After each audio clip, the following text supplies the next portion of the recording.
differentiate between education, awareness, and learning. Learning remains a lifelong endeavor which has potential to bring about change in behavior, actions, etc. Education is one method to achieve learning. What does environmental awareness creation require? What approach works best for tackling a changing climate? Our experts will delve into these questions about how relevant stakeholders, including school leaders, community leaders, teachers, parents, and others, can collaborate to bring changes in existing methods of education for transformative climate action. Our speakers for today include Shreya Rai. She is a National Geographic Young Explorer and NAEE 30 Under 30 awardee from India. She is the founder of Saks Bharat, a pan-India sustainability network of community-connected, engaged and empowered youth sustainability leaders. We have next with us Manfred Ose. Manfred is an advocate for climate and education. He has a master's degree in environmental leadership and management. He also has experience in building sustainable housing in Ghana, advising on eco policies and green strategies, and completing an internship with the Environmental Conservation Unit. Ghislain Erikoze.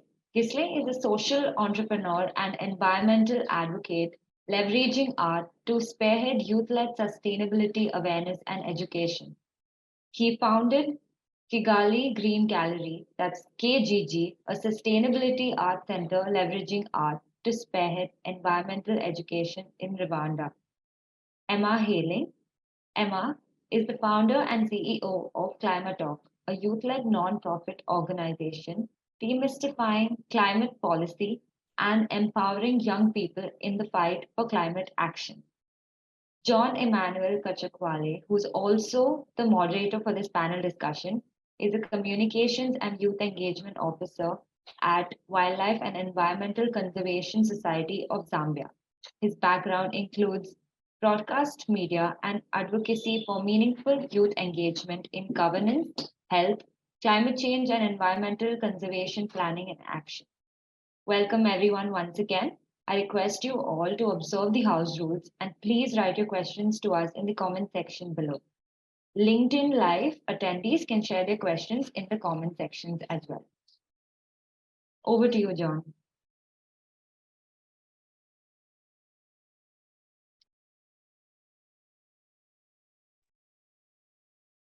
Thank you so much. Welcome to this panel discussion. It's my pleasure to be here and share this discussion with brilliant minds. So like I was earlier introduced, my name is John Emmanuel Kachakwale, communications person at Wildlife and Environmental Conservation Society of Zambia. So without wasting much of our time, I think I'll just like the speakers to reintroduce themselves, and in case there's something interesting that you'd want to share.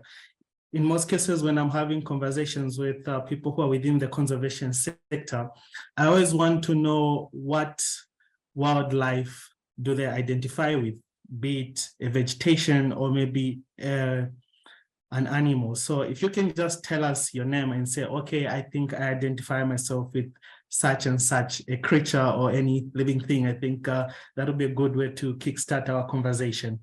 I will start with Emma.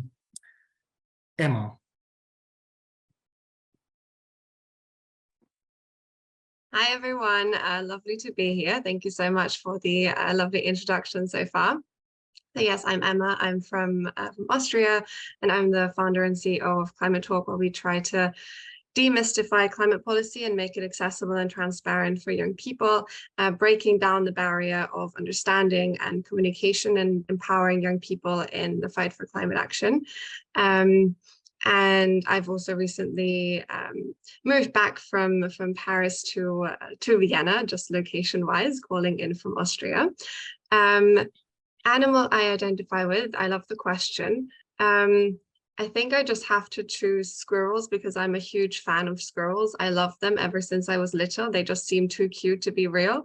I don't know if this is the answer to the question you were looking for, but if I can manage to bring them in, I will. And I'm very happy to hear from my fellow panelists. Thank you so much, Emma. We can go on to Manfred. Hi everyone. Good morning, good afternoon, and good evening to everyone across the globe. I know there are a lot of people connecting from other countries as well. So I'm Manfred. I currently live in UK, and I just completed my master's degree in environmental leadership and management. So I was specializing in climate change, and then I've got a research that was looking into how climate change is affecting the UNESCO World Heritage Site. So that's that bit of research that I've been on and then been embarked on recently. So I'm a climate and education activist. I'm also the team lead for the award climate and education tax team. So we are looking into investigating into the external factors like climate change and natural disasters that's affecting the education of young children. So it has been a busy week for us and for me as well, because last week we were all in New York for the United Nations General Assembly, and I can see there's been a lot of youth empowerment and then youth activists attending meetings upon meetings. You can see youth everywhere that you go or attending the meeting. So I think what we can do now to make sure we can partner and then collaborate to achieve the 2030 goals is bringing youth and then children into decision-making contests. And that is the advocacy that we are trying to do now. For your question about wildlife, I like wildlife because for my undergrad, I did some part of wildlife, introduction to wildlife. So I enjoyed it. I think I like parrots, I think so. Yeah, so yeah, it sounds some way, but I think I liked parrots when I was a kid, but it's been a while I saw them. So yeah, all right, thank you. Thank you so much, Manfred. We can have Shreya. I hope I got that right. Yeah, it's Shreya, but we will figure that out. So, hi everybody, my name is Shreya. I run a youth sustainability initiative called Sashakt Bharat India. And the idea behind the initiative is to connect young people across the country who are interested in sustainability initiatives and running sustainability initiatives essentially for their communities and coming up with rooted solutions. So the idea behind my project is to connect grassroots solutions, projects, and leaders from India and somehow find synergies within the representative global sustainability framework that somehow we're all a part of. I will keep my introduction brief, but just to answer your question about the wildlife, I think I have always been very fascinated by elephants. We worship them. I think they're majestic, very glorious to look at. And yeah, I think very fascinated by elephants for now. I hope that answers your question. Okay, thank you so much. We go to Ghislain. Hi everyone, thank you for having me. I'm Ghislain and I'm founder of Kigali Green Gallery. We are a youth-led organization based in Kigali, Rwanda, and we are on the mission of fostering environmental education among young people, where we envision our role to protect and preserve the environment for current and future generations by tapping into youth-centric art initiatives. And so far we have run several programs which are youth-led and youth-targeted, and including our flagship project, Kigali Green Gallery, which hosts over 100 artworks of endangered and extinct species. And it's really demonstrating the power of young people in facilitating their fellow young people to get to know about environmental issues that they are facing in their societies. So I didn't catch the last question. I'm sorry, because I just joined late, maybe. Okay, so are you able to share an animal that you identify with or any wildlife that you identify with? It can be an animal or maybe a plant. Okay, cool. I'm quite close to dense tree forests. Because just a few miles from where I am. We are quite close to Nyandungu Eco Park, so which is a restored wetland. So anything that have like wetlands as well as dense forests really fascinate me, because it actually shows the way that we can restore our nature.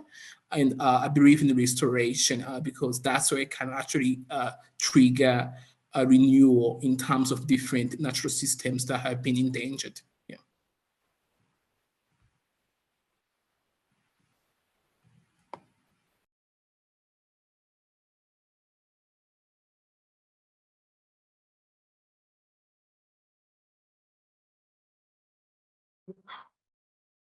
John, I think we can't hear you. I believe your screen is frozen.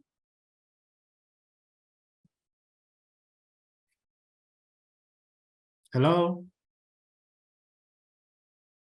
Yes, we can hear you now. Oh, okay, sure. Thank you so much. Sorry for that technical challenge. Yeah. So thank you so much for the introduction. And for myself, what animal do I identify myself with? As of September 2nd this year, I decided to start identifying myself with a voucher, mostly because I come from a society where these birds are misunderstood for a lot of reasons, when in actual sense, they play a very critical role in our ecosystem.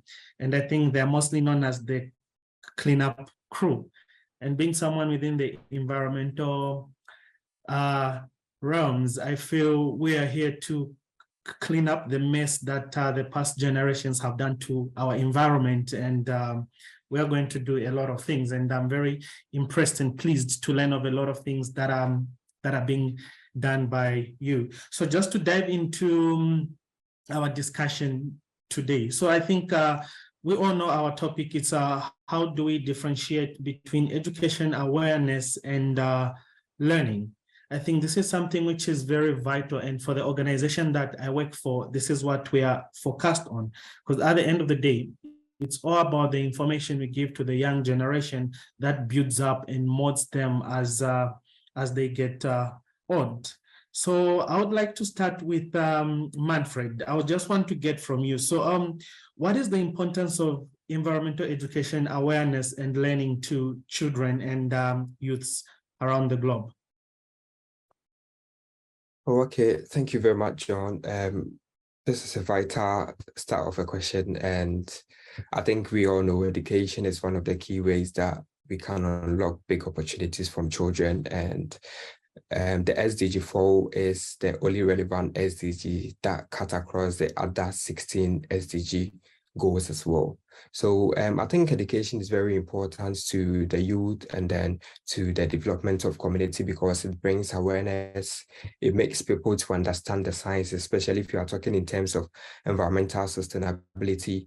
If people don't know the understanding, if people don't know the knowledge of what they perceive, for instance, climate change, they will still continue to be in their old habits. So it creates awareness. It makes people to adapt to a positive behavior and then positive change lifestyle. So other than the awareness that it creates, it also boosts the confidence. It also empowers people to be advocates in their society as well, because upon understanding whatever that environmental factors entails, they make sure that they are able to also share the good and then the positive things that they also receive from education as well. So I think it's time that the youth has to take the mantle and then make sure that whatever that they are doing, they are making sure education is embedded in whatever that they are doing. There are several forms of education that we can incorporate in environmental sustainability. We can do formal education, we can do informal education. There are technicalities, there are capacity building programs. We can be more innovative. Currently, what the United Nations Secretary General is trying to tell the youth is we have to make more of our approaches innovative. And these are the ways that we can be able to develop our skills. We can be able to increase economic and local development. We can be able to connect the nature. We can be able to bring social well-being, harmony, and then feel of sense and then belongings into local communities as well. Okay, thank you so much, Manfred. I would quickly want to move to Emma, looking at what you are doing, your organization, which is focusing on climate policy and empowering the young people. And I'm certain if we're going to talk about policy and empowerment, I think that has to come with some levels of education or awareness on environmental issues, or rather learning. So what do you think should be the focus of environmental learning, or rather awareness? Should it be the program or maybe the curriculum of the information that's being given to the young generation? Thank you so much for that question. I think in short, it has to be both. I think the curriculum in schools and like national education, the standards, what we are teaching children is incredibly important.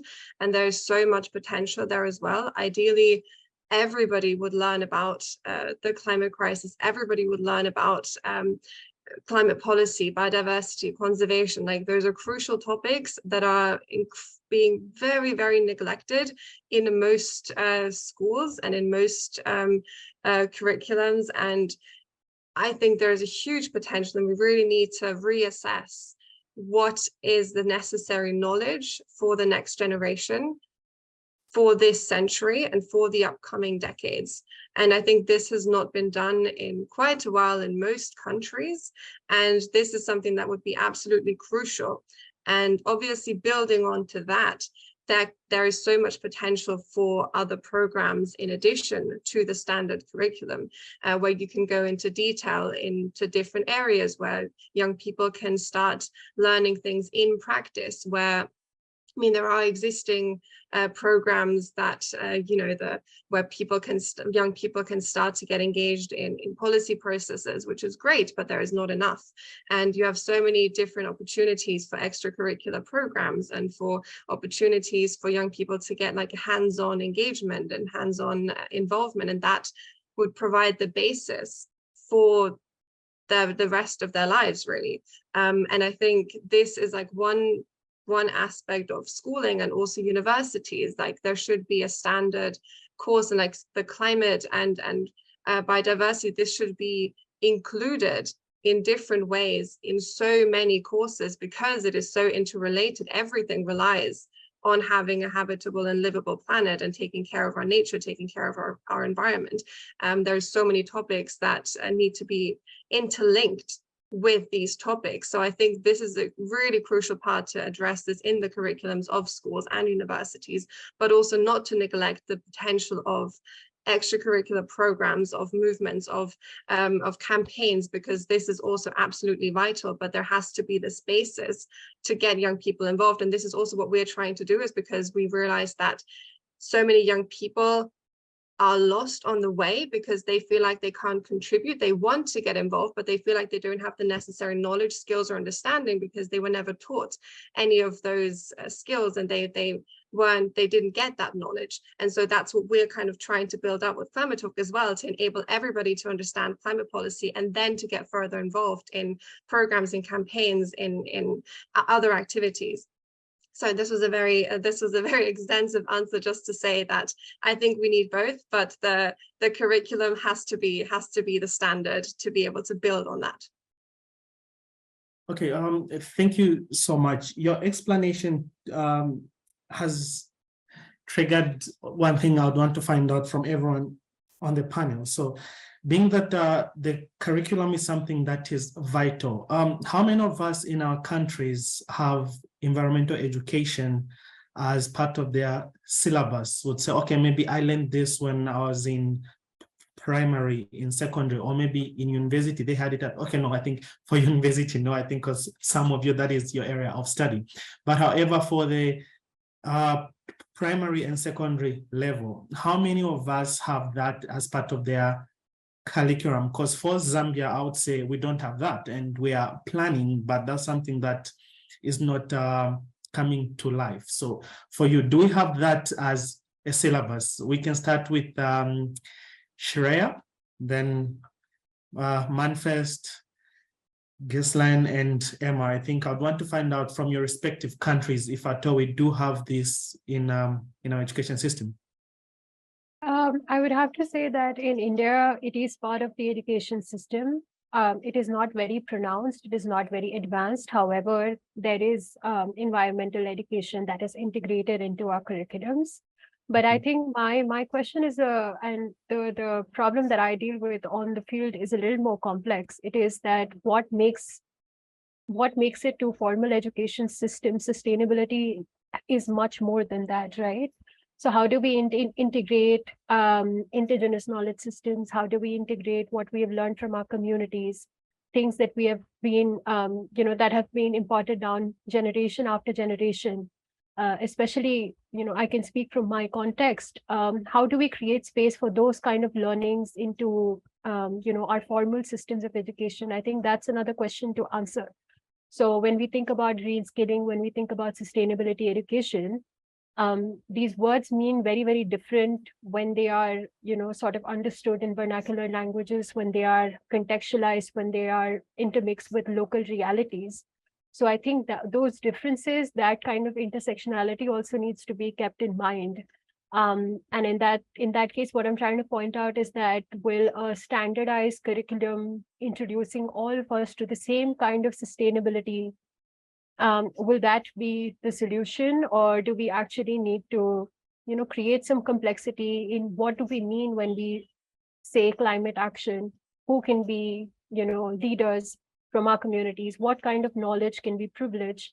And what is it that we already know that can become the front and center of, the resilience that we are trying to build into our communities? So I think that's what I would contribute to this. Okay, sure. Thank you so much. That's so insightful. I think with more questions that I think I would touch as we go on. Manfred. So I'm adding up to what Emma said. She really made a strong point on how we can bridge in the curriculum and then the program as well. For what I know, I can't say all African countries, but I know for most of African countries, Africa has been hugely impacted by climate change, emitting less than 7% of the carbon emissions, but Africans are most vulnerable to the climate consequences. And I'm not sure the leaders have thought in some way to bring education and sustainability together in a while. And I think it's time that they start doing that, incorporating environmental sustainability education in the curriculum, in the national budgets. They have to make sure they allocate different state party finances to finance and then to train teachers to do that. And what Emma said, you can't have a curriculum without the program. There should be a blueprint or there should be a plan. Definitely, you have to start from somewhere. So with the curriculum, then you know that you are building from this. Maybe from class 1 to class 6, we are starting with maybe basic knowledge about climate change from junior high school, from senior high school. Then we can go much more deeper. So it's a transformative process. And one thing I know about environmental issues and climate changes, problems are not always fixed. It keeps changing, it keeps increasing. Especially about 5 years ago, we're saying we can match the 2.3 targets if all the nationally distributed contributions are well met, or if every country submits their NDCs. That was the statement for about 4-5 years ago. But now it's becoming very impossible for us to meet that 2.3 target. Even scientists are predicting, IPCC is predicting we might even reach 3 degrees Celsius. So it's more of like yearly analysis. Every year that we keep neglecting the planet, every year that we keep neglecting about what we are supposed to do, emissions increases, the consequences increases. It's like it's been piling up. So we have to start very early. We have to start from the younger generations. We have to start from the early child education. So we have to equip the children that are coming. If our leaders couldn't get these accessibilities to us, we have to make sure we don't fail our upcoming generations as well. Thank you. Thank you so much. Ghislain. Oh, yes. So in Rwanda, we do have environmental curriculum integrated into geography studies, just broad geography studies, both at primary and secondary level.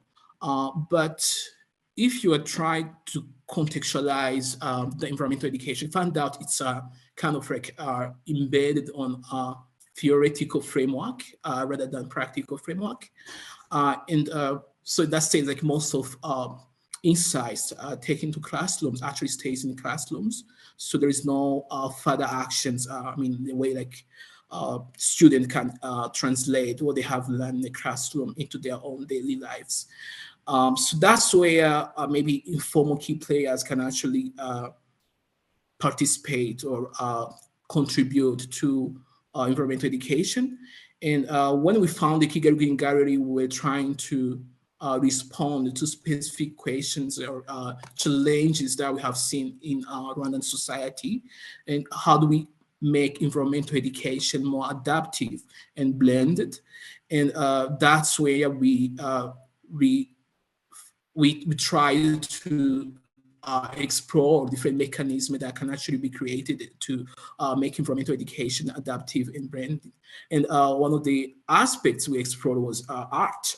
So how do we bring together young people into art to showcase or put into action what they have learned in their classrooms?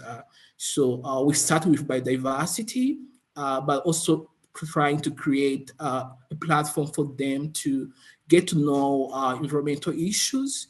And through 10 artists in our first cohort that we had at Kigali Green Gallery, they initiated or developed 100 artworks of endangered species. So those are local endangered species. And by drawing or portraying them, this kind of creates such a contextualization approach, which allowed them to readapt on educational materials that they recently got. And beyond that, it also allowed them to blend together their talents as well as different educational approach that they have already gained their classrooms, just to allow even other young people to engage with those materials while getting exposed to environmental education. Yeah, generally, I would just say that we need to rethink the way that we disseminate environmental education, ensuring that it becomes more adaptive and blending, especially by assisting young people to customize all environmental insights in their local context, while also enabling them to get to know the interlinkage between environmental education with other key issues they are facing in their communities, such as social justice, health, or the wider entrepreneurship. Okay, thank you so much. I think before I get back to Manfred, I think I just want to find out something from you, Ghislain. What do you think should be, or rather, what do you think should be the focus of the stakeholders? Because we do understand that environmental education and environmental awareness is being handled by a lot of different people. But however, where should we put more focus? Is it on the awareness part or maybe on the learning part? Where should we put more investment in this case?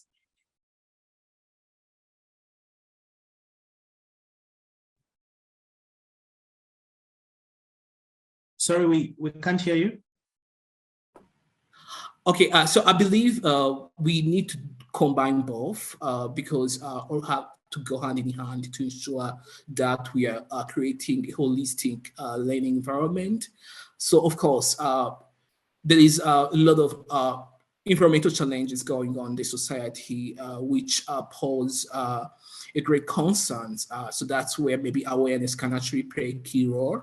But how do we facilitate people who are getting exposed, like in terms of like awareness, to contextualize or implement change in their society? So that's why I believe they'll need environmental insights in form of education to contextualize those challenges as well as respond to them. So, but we need to rethink the way that we effectively deploy both environmental awareness and environmental education.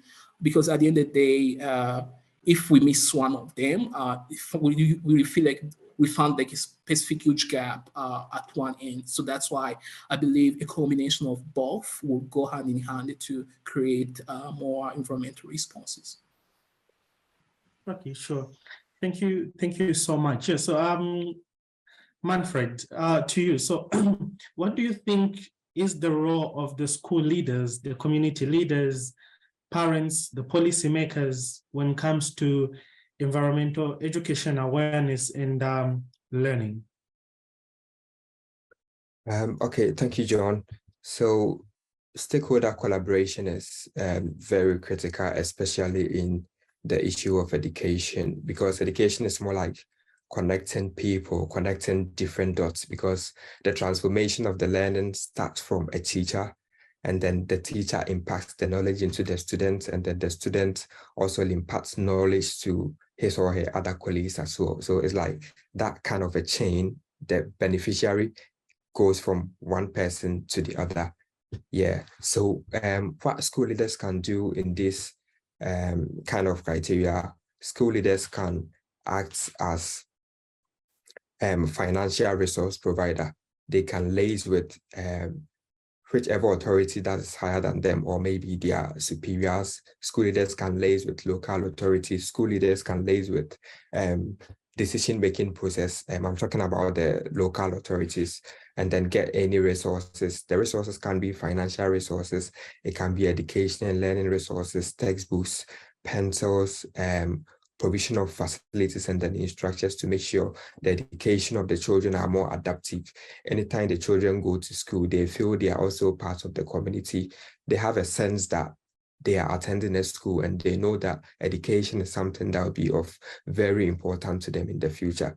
So what they can do is, other than liaising with the local authorities, parents can also come in. Parents can provide support to their children, not just in school, but whenever they are home. They have to make sure they have a fluent conversation with their children. That's their emotional support, physical support, their spiritual support. They can all offer their help in these critical conditions also for their children.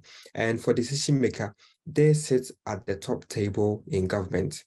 And for everything to be implemented, or for everything to be collaborated down to the local authority, it has to come from the decision making. So I think the decision making, these people have the high power, but sometimes I don't want to use the word, they have low interest in maybe the people at the local level, but maybe they are also handicapped in terms of decision making, because it's not just one leader who makes decision. It's like a whole body and then a group of people. But they have the high power to make sure there is a big change down to local communities. So what they can do is also, they can do financing, they can do resources, there could be instruction and then management from which offices that they are, and then make sure that teachers are well trained, teachers are provided with all the resources, children get better and then quality education. Every country is providing education for their citizens. Every country is providing education for their children. But the key contest is quality education. SDG 4 says quality education. It didn't just say education. We have to make sure whilst we are providing education, we are making sure it's been quality. We are making sure it's of the betterment of the children. We are making sure it's the betterment of the teachers. We are making sure it's the betterment of the whole community as well. So for us to do this, financing is very important. Most of the underdeveloped schools, most of the underdeveloped infrastructures, most of the underdeveloped educational facilities in most countries in Africa is more about inadequate financing. In Ghana, there are a lot of schools under trees. We have this term called schools under trees. You go to the rural areas and then kids are being taught under trees. They are not even writing on blackboards, and it is so disheartening. If you go to these places to see children, these are our future leaders. These are the people who are replacing the older generations. These are the people that we have so much trust in them to lead the current economy of the country, to lead the current economy, global markets, global business, global corporate in the upcoming years. And they are not having the good fundamental. They are not having the strong foundation. I think it's time that we look at these problems so that we have to make sure it doesn't grow to become a bigger concern for them. Thank you. Sure. Thank you so much, Manfred. Moving on to Shreya, I just want to find out, being someone who works on the grassroots, I guess you do interact with a lot of parents and a lot of young people on the ground there. I just want to find out, what do you think is the relevancy of parents? Because at the end of the day, I think these young people, they come from homes, and every household has some sort of rules that govern us as we grow. So on the grassroots level, on the community level, do you think the role that the parents play in educating young people on environmental issues is transforming lives, or maybe itself that becomes a hindrance to how young people take in information on environmental issues? I think it's best if I answer your question with an example. What we do essentially is we conduct environmental leadership programs.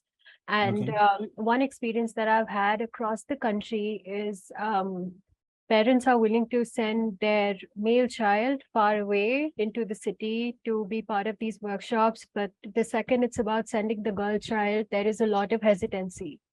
So I think I've been, conducting these programs for over 3 years now, and it's always such a struggle to get women to participate in some of the conferences that we do.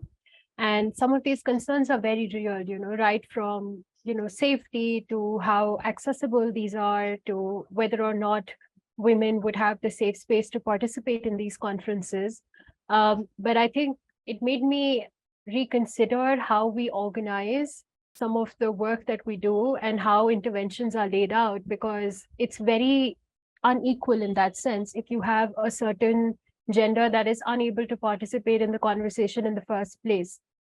Why I'm hinting towards that is because, there are structures in play which restrict individuals to essentially start or embark on their leadership journey.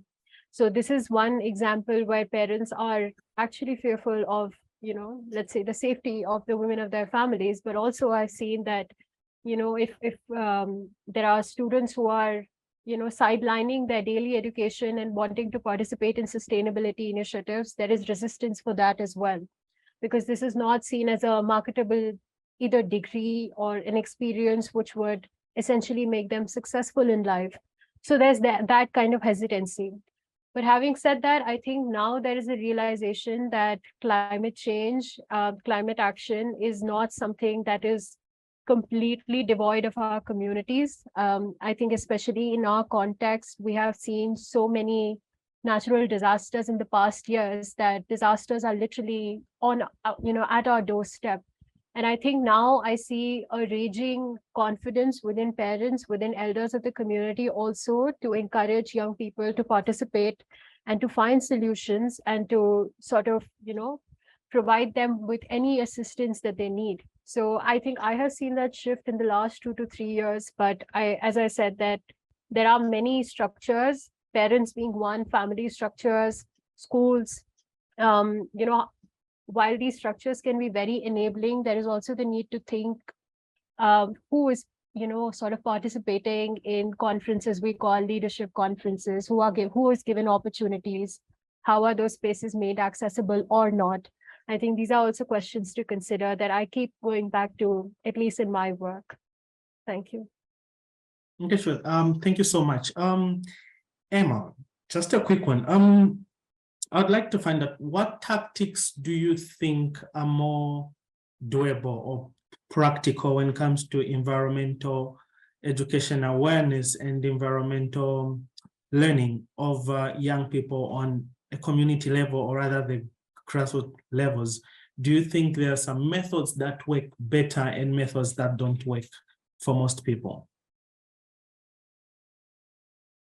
Thank you so much for the question. Also, thank you for all of the important points that were raised by all of you in the past 15 minutes. I think it really depends on the context. Something that I would add in terms of a learning, education, awareness, I think what's very important as well, which I believe is lacking in a lot of communities and a lot of school systems and a lot of educational systems, is that young people become aware of what they can actually do about it. Because I remember, at least from my school days, and I'm sure it's very different in every community, but the kind of the vision of like the type of work that you would do, the type of career that you would have, the type of life that you would lead, the types of problems that you would address later on were very, very much put into one box, and it did not include environment, it did not include the climate, it did not include biodiversity or conservation. And I think in terms of awareness, it would be incredibly important to invite community leaders in terms of climate action or conservation to schools to speak to the next generation about their work, what they're doing, to invite grassroots leaders, to invite people who are already on the ground in the field, because young people look up to who they have in their surroundings. And this goes back to what Shreya, you were saying, you know, if you're in a specific family, if you're in a specific community, if you have specific values in this field and you don't see any role models, you don't see any also like female role models in that type of work, or you don't know what exactly could that type of work or campaigning or life look like, then it's very hard to imagine what you would be able to do with all of that knowledge and all of those skills. So I think there's an important combination of showing role models, showing examples, like best practice examples of storytelling, like that's so important, inviting people to tell their own story of how they became a community leader in conservation, a community leader in climate policy and climate action, and letting, kind of giving an insight into this story, into this development. And that's kind of what I would add in terms of, you know, being aware of the opportunities and having these role models, and actually having the skills and the knowledge and the education to apply what you have seen around you. Okay, thank you so much. So I think before I move on, sorry, sorry, John. Can I add something brief to what Emma and Shreya said? Sorry about that. No, it's okay. It's okay. Please go on. I think I'm much more interested in what Shreya and Emma have just said, especially they made emphasis more of leadership. So in this era, or let's say in this climate crisis, we need more of environmental leaders. We need more of people who can empower the generation. We need more of people who can motivate. We need people who can delegate in every sector or roles and functions being given to them. I think for the past 30 minutes that we've had this panel discussion, I was waiting for somebody to talk about the leadership aspects. And we know more of the sciences. We go to school, we've been learning about more of environmental science. Everybody that we know is about sciences. Science is more about basic and then fundamentals. But sciences, they are all just theories, and we can't just learn science and go back to our homes, close our books, and then sleep. But we have to lead. And there is this general assumption that everybody is a leader in his or her own way. And you don't have to be in a top position for you to lead in everything that you do, whether it's a small project, whether it's a big project. You are a leader, and you have to master the responsibilities that you have to make sure that you are taking care of. So I'm much more appreciated about bringing up that leadership aspect, especially my program that I did for my master's. So it's environmental leadership, and we've been trained to become more of leaders than to become more of scientists. And we had these UNESCO 8 competencies that we were training as well. We had the collaboration, anticipatory, the normative, the self-awareness, the critical thinking, the analytical thinking, and it's very important. I think it's time that every country incorporates these UNESCO 8 competencies in their educational curriculum. It will help, because we have to start from somewhere, and starting from somewhere, it has to start from us, and starting from us, it has to start today, not tomorrow. Thank you. Thank you so much, Manfred. So I think just to carry on with the conversation. So from what you've said, things to do with leadership, and I think I'd want to integrate it to what Emma mentioned. I think she talked of storytelling. So we have a question. I think I wanted to leave it for the last part, but we've got Nishad, who is trying to find out from the team, like he would like to get an insight from the team, like the art of storytelling in nature education, and how to involve news and other media sharing story related to nature. So to a large extent, I think you've mentioned storytelling, I think, which is very, very vital. So how best do we engage it? Like what tactics, what type of stories do we need to tell out there, in spite of the ones that Emma has mentioned? So I wanted Emma to just build on that, to just give us more insight on storytelling. Then I think we can have Ghislain make a comment on that as well. Yeah, of course. I think stories help bring things to life, help people relate to different things that are happening. And there are stories that can inspire you to do something, which I think is incredibly important. So this can be, you can learn about the facts of a specific, of like a specific area, but then if you actually have, even if it's just a tiny story or like a tiny box in a book that explains the story of someone actually working with this and that explains what it actually means, then that can change the entire perception of what you've just learned. So I think this is incredibly important. It's also important when you learn about what's happening, like the consequences of both positive and negative of climate action, of climate inaction, of conservation, or areas that have that need conservation. And I think if you really, our world is very, very global, and often we're very detached, even if it's just in the community next door. Sometimes you just have a completely different experience of an event, and if you listen to the experience of someone else, that can change your mindset, and that can bring you to realize a problem that you didn't know was there, or can help you realize a perspective of a problem, or can it help inspire you or somebody else to get active, to take action. Because if things seem abstract and you don't know where to start and you don't know what is possible, then it's incredibly hard. Also going back to the discussion on leadership, it's incredibly hard to take the first step. But if you see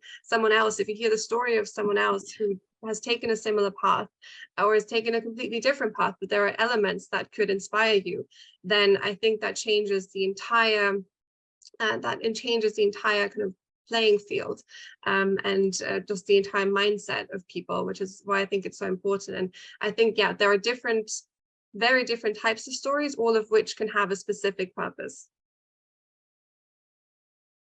Thank you so much, Emma, for that insight. Ghislain, do you also want to put a comment on that, please? Yeah, sure. Yeah, I'll be happy to. Yeah, storytelling's at the heart of what we do at Kigali Green Gallery, and of course, we have seen some impact of leveraging storytelling in education, more specifically environmental education. I will give a quick example on a specific species that have been recently classified in extinction category, and it has been recently found in Rwanda, and we have the species portrayed in our gallery. And when we present it to everyone who's visiting our gallery, it evokes emotions, and this really triggers people to know how different human economic activities are actually endangering species, leaving a specific lasting impact to all those visitors that we have in the gallery. So I believe this contradicts with other educational systems, which actually just provides insights without evoking emotions. And I believe storytelling allows to touch base on that aspect, which other education systems might not really tap into. So that's why I believe beyond evoking emotion, there is also a possibility of bringing context. because these days people want to contextualize everything they're taking. And storytelling provides such opportunity for people to contextualize and process things easily.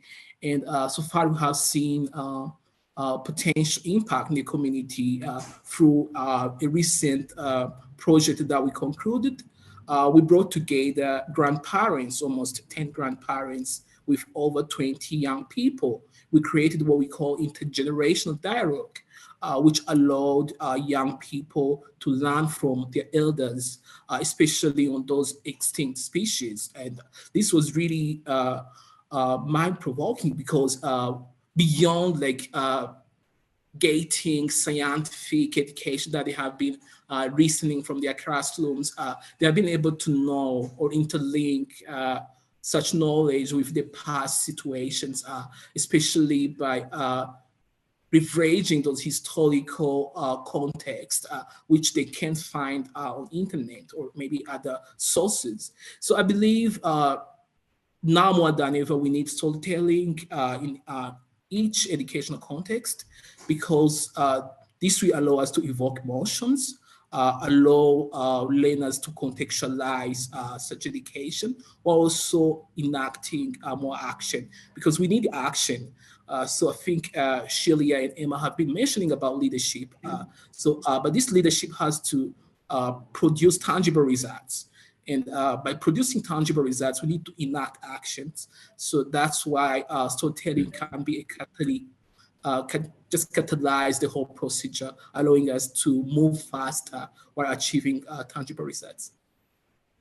Okay, thank you so much. Shreya, just to integrate storytelling, though with a bit of focus on media, I'd want to find out, with the trainings that you conduct on the grassroots level, how best do you incorporate storytelling in order to just increase awareness on what you do as an organization and to increase the conversation on environmental issues for people to learn through what you do?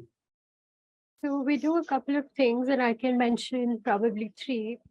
One is that because India is such a massive country, and our workshops are also excuse me, offered in regional languages of the particular states where we conduct a particular leadership conference. We, as Emma was suggesting, we actually do some of this. We invite community leaders, we invite local government servants who engage with young people, and these essentially creates a bond between young people who know who their leaders are and who to essentially ask questions to, and for leaders also to understand, you know, who are going to be the next people who are going to vote for them. So what are their demands? What are they thinking about? How do they envision the world and themselves? And I think that creates a very interesting conversation. But just to touch upon storytelling, I think one strategy that I have seen to work quite a lot is, because the conversation and the amount of information that is available around climate change is so overwhelming and so overpowering, that at times it becomes, and I think I hear this conversation a lot within the workshops that we, you know, conduct, that most young people would choose rather not to read the news or keep themselves updated because it becomes too much to bear. So I think it's very, as people who are engaged in climate action, it's up to us to think, how are we sort of putting together facts? How are we, you know, taking those stories to our target groups, and also to ensure that the conversation is not one-sided, that we are creating those avenues where people can ask questions, where they can understand, where they can ask for a breakdown of concepts, where they can make it relatable so that it is something tangible, it is something within their reach, it is something that they can see themselves as leaders, you know, building solutions for, rather than something that is so out of reach, out of context, that is completely, you know, making them fearful of what their future holds. So I think it's very important to decentralize the conversation, to make sure that young people are not just recipients, but they are stakeholders. They are the ones driving the conversations. and to also make sure that our strategies are creative, because let's be honest, like I think there's a generation that's come after us that's very tech savvy. So how do we respond to them? How do we include them? How do we sort of understand those trends? How do we build upon it? And how do we make sure that our solutions are in fact disruptive?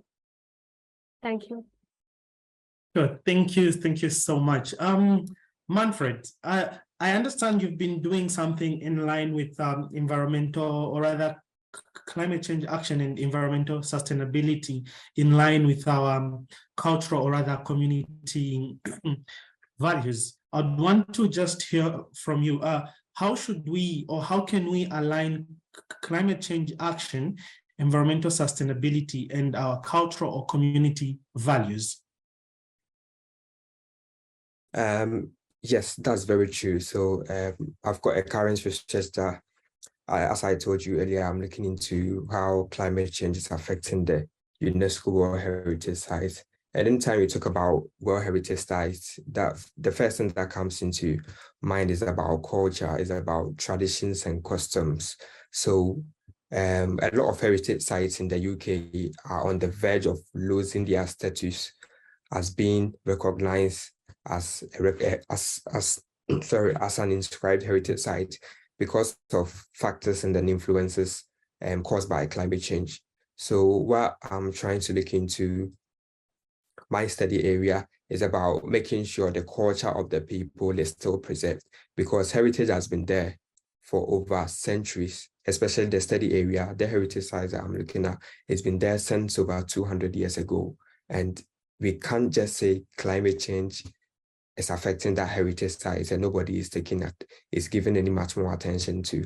And we can't just lose traditions like that. Heritage is part of our identity, it's part of our belongings, and then people feel part of their heritage as well. It brings pride to people. Especially, we can use this example, for instance, for COVID-19 in the past 3 or 4 years. When COVID-19 came, a lot of tourism industries, lots of economic businesses, a lot of people, marketing, a lot of corporate people lost value, not just because there was COVID-19, or not just because they are not working or they are not getting any more financial resources, but because what brings them income is no more there. Nobody was attending any leisure activity. Nobody was visiting heritage sites. Nobody was going on tourism or vacation, all because of COVID-19. So we have to make sure we have these kinds of properties. It has been preserved by our ancestors, and then we have to make sure we continue to preserve it. And one of the key ways that I am looking, or one of the data collections, one of the big barriers that I've realized was lack of awareness and initiatives. A lot of the local participants that I talked to said they are not aware of local initiatives that is currently going on in their communications, in their communities. And is one of the biggest challenges that I also found out. Why do these communities have these nice heritage sites? There's been visitors that are coming in. It's bringing employment to people, because if you have heritage sites, it provides jobs for the youth. It provides new skills for people. It brings ideation, creativity. People go there and then meet tourists and then talk about what they are doing, and they start collaborating on projects. We have all these kind of things. So we have to make sure we make good use of it. And one thing that the local community people were stressing on was they don't know any local initiatives that is going on. That is really bad. And it makes a lot of volunteers who were there initially helping and then offering their services free of charge to revive these heritage sites. Because they are not aware or there's nothing happening there, most of them have left the place. And these heritage sites are sitting there looking rampant. So we have to make sure we bring traditions back into our culture. And one of the key ways that we can promote tradition is education. We have to make sure we do a lot of campaign awareness. So going back to the stories that you initially asked in those questions. So when we have stories about tradition, we can make good use of it. We can make good use of history. We can sell our history. It brings investment back into communities. It brings businesses back into communities. It revives heritage. It brings employment. It improves new skills, especially for my study area. Initially, in the last 200 years, they were using hydropower to provide electricity for the heritage sites. But all these mechanisms and then these machineries were lost because the place was looking rampant. And right now they've had foreign investors that are investing in bringing back these renewable technologies back again. And for the past 6 months, they has been constructing a 6-meter wheel turbine that will generate electricity for the heritage sites. So we are talking about heritage, and then we are talking about economy building. We are talking about community development. So we have to make sure we bring all these together. And when this hydropower is back again, people will get employment to do. In the construction of this hydropower, they are using local community. They are using people who live in the community as part of the masons, as part of the construction team. So it has provided job for people. Without heritage sites, these people will just be lying down in their house, not doing anything. So economic development, community development, collaboration, preserving pride, preserving heritage, maintaining the status and the belonging. Sometimes we feel part of being part of a community because of heritage. And that's all I can say to that. Thank you. Okay, sure. Thank you so much, Manfred. Emma, I don't know if you would like to comment on that. Like, so how best do we align the values that young people learn on climate change and environmental sustainability with our community values? Then after that, I think I heard Manfred mentioned something to do with skills. I think so. As you answer, I don't know if you'd also just want to touch on the part of green skills as they learn. I understand these are some of the things that they get to be equipped with. Yes, of course.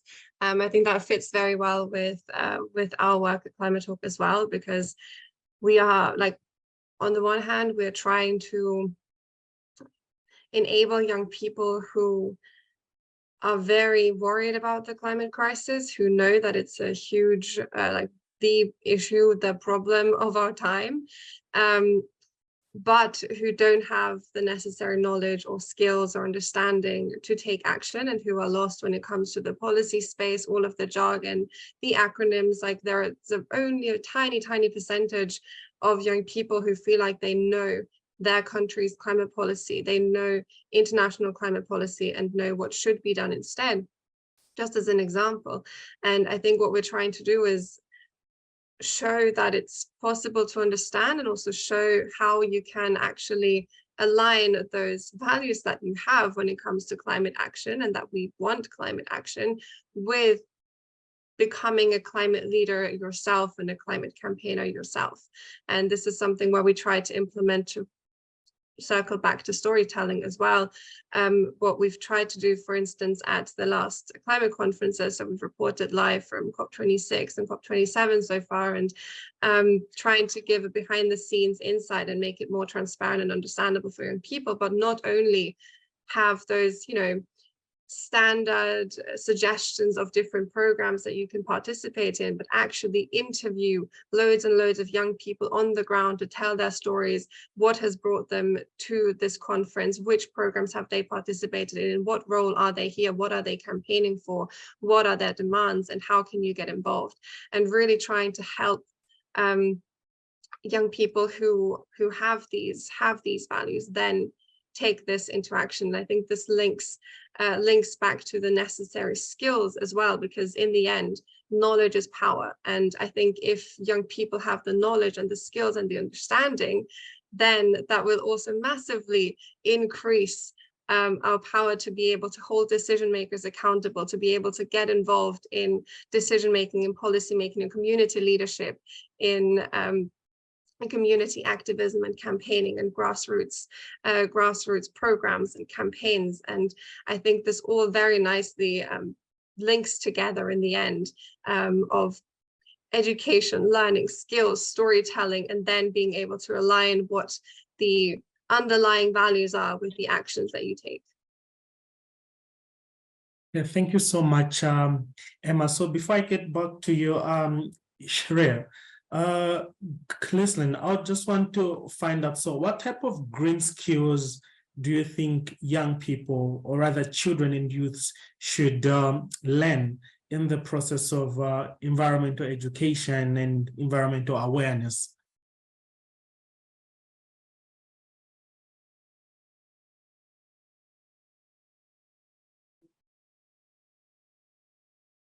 Ghislain, can you get me?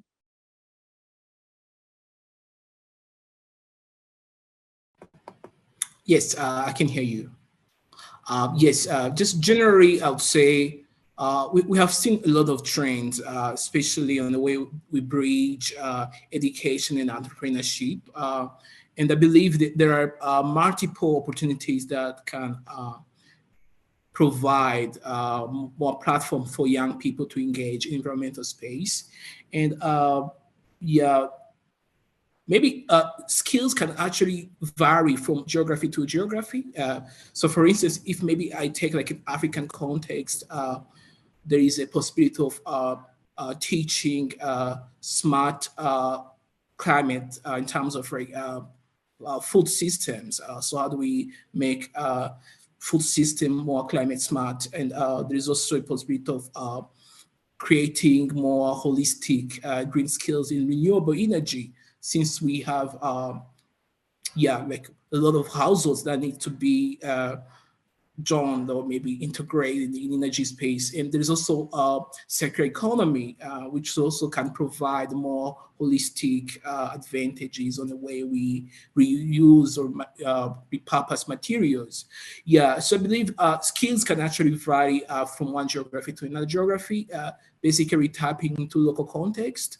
So I think it's up to educators to understand what are like local context and how can they leverage green skills to empower young people to be active change makers in those local contexts. But if you would allow me, I can maybe just touch base on one aspect that we are neglecting as a global community. So there is a need for inclusive teaching, especially environmental education. So we have been saying like a lot of best practices ranging from India, Rwanda, Ghana, but how do we bridge together those best practices and create, we have seen this UN framework of allowing or maybe spearheading best practices among global South countries. So how do we create those platforms which can allow educators or practitioners to share best practices? Because there are lots of things going on which we can learn from one another, allowing us to get systems, methodologies that can be adapted in other contexts.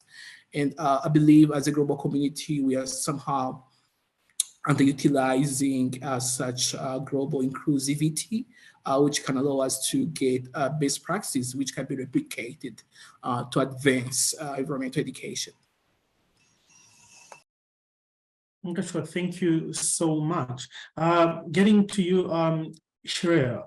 So what type of green skills do you impart in young people, or rather in the communities that you work in? Yeah, thank you for your question. I think when we think of green skills, the whole conversation around green skills is built on the idea that, it cannot be business as usual. We need to think about a greener future, and a new sort of reimagination of skills for a new generation needs to be rethought. So in that sense, it's not just about education or knowledge. It's also about building abilities, building values, building together values, as you said, also in line with community values, and also, creating the space for empathy, for a changing world, for a changing reality, and for a changing context that we are now a part of. So I think when we speak about green skills, we speak about how do we catch young people, as young as we possibly can. How do we integrate green skilling within their curriculums as early as possible? How do we make sure that the conversation does not remain part of, one subject at school, but it is very interdisciplinary?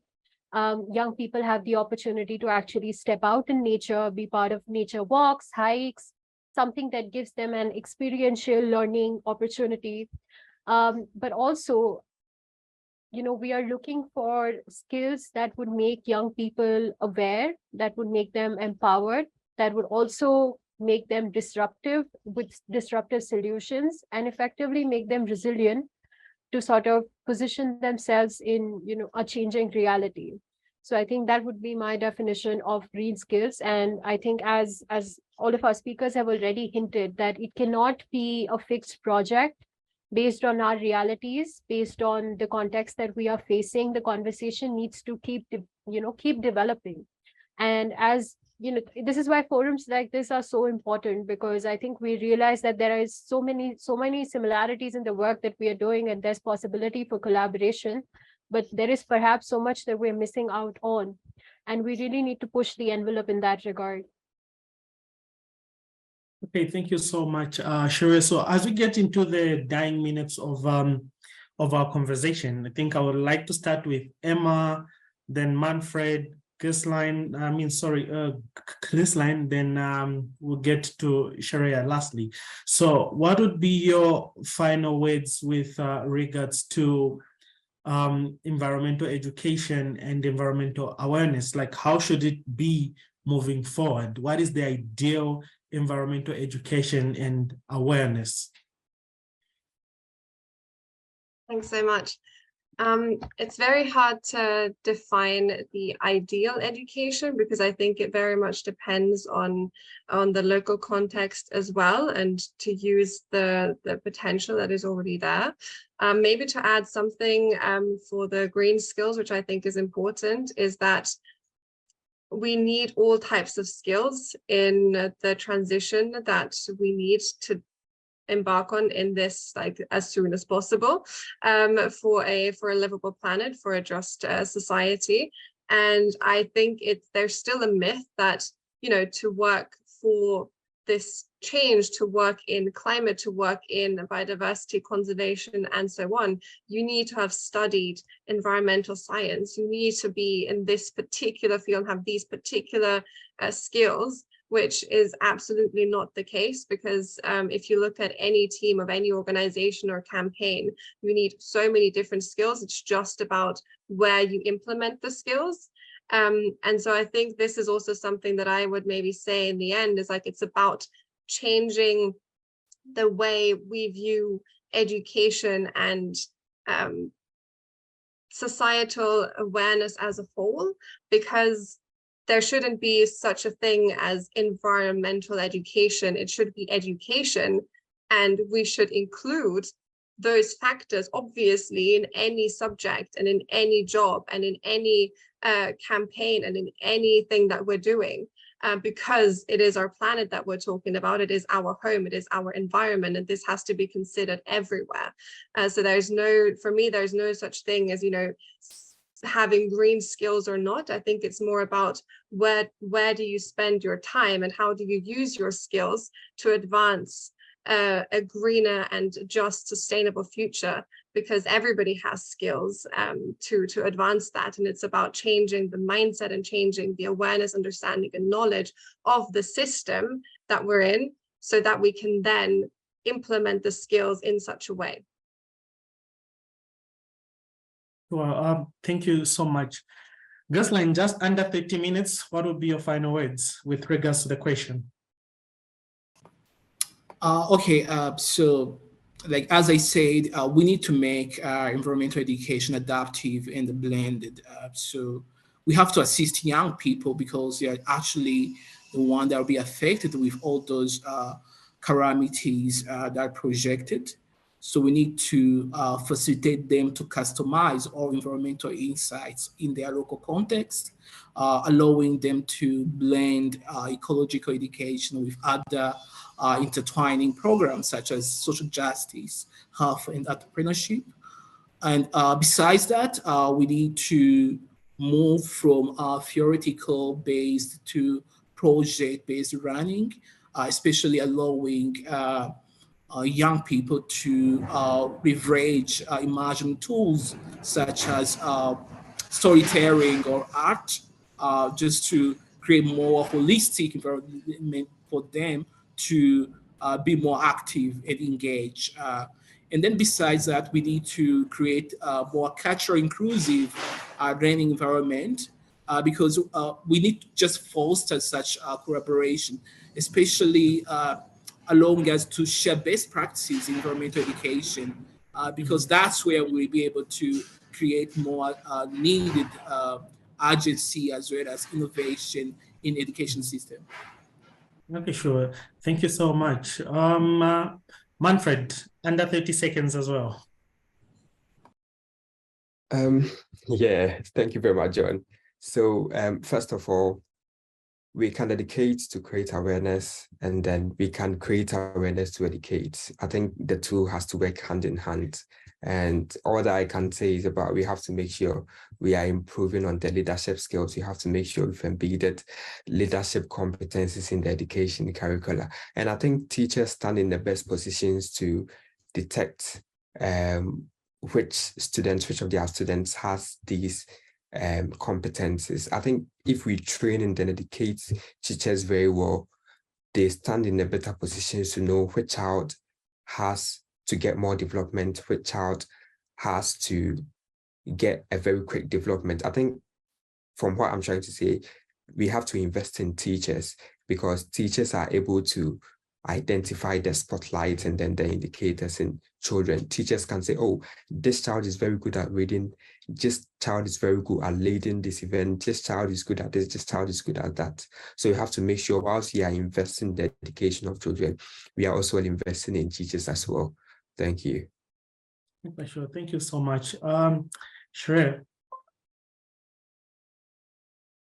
So I would just say also in 30 seconds, I think the path towards climate awareness, climate education, it is absolutely imperative to meet young people where they are, to break down the message of climate change, make it relatable, make it equitable, make it accessible, and make sure that the educational strategies that we are employing are empowering our communities and not isolating them in the process.